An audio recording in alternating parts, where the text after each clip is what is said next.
Okay, we have a new boiler here and I'm going to show you how we set things up.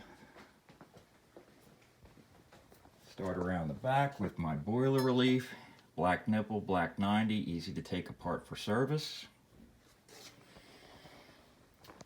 We have pump away style piping, circulator after the air scoop, water feeder into the air scoop, expansion tank down here. We have isolation valve to the expansion tank. We have isolation valves on both sides of my water feeder here. Got our can vent up here. We have a Taco 007 on a 100,000 output boiler.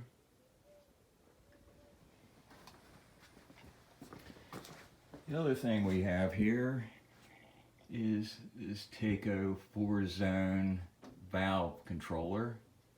Switch to the left, receptacles are always hot, switch goes off, zone panel goes off, boiler goes off. And that's how we do it here.